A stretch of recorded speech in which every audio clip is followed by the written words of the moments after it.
Hi, today is March 13th, 2023, and here are my poems for the day. The first one is poem number 429 for the year, One Possible Approach. If it is helpful, don't think of it as a single block. Don't think of it as an iceberg that you must get around somehow or punch through. Think instead of more and smaller blocks, a glass full of cubes made of ice.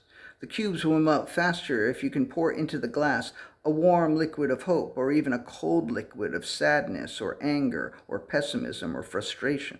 But even if you are completely bereft of liquid to pour into the glass, the little blocks will melt eventually on their own. Then remember, there is no iceberg, there are no ice cubes, there is no liquid, there is no glass.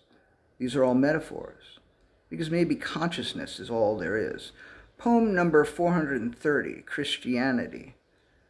I've never been entirely allergic to Christianity. There have been some deep and thoughtful and profound Christian thinkers who have said some brilliant things.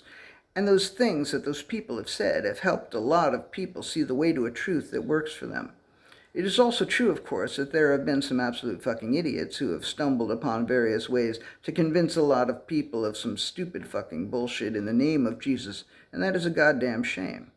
Back when people were interviewing me about Jesus is way cool, I used to say, that one has nothing to do with Christianity, it's about Jesus. But when I said that, I was being a dick. There are some Christians worth listening to or reading, and when I hear them or read them, they sometimes speak to me.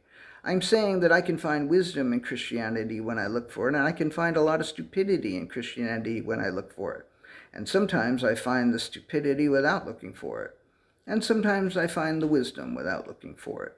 Poem number 431, A Head.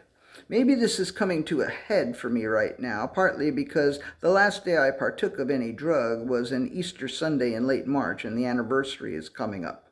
And partly because last week I heard a podcast from 2015 where Mary Catherine Bateson said some beautiful things, and she reminded me of Marilyn Robinson's essays in the New York Review of Books, and there are the writers my father used to read, Thomas Merton and C.S. Lewis, who I also read, and Paul Tillich and Reinhold Niebuhr and Pierre Teilhard de Chardin, who I haven't read.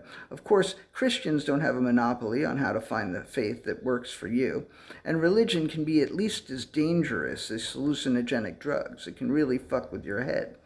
And maybe this isn't coming to a head for me right now. It doesn't really feel like it is. I don't feel like I'm on the road to Damascus. I've enjoyed traveling on many different roads, and I'm glad I know that I still have a long way to go.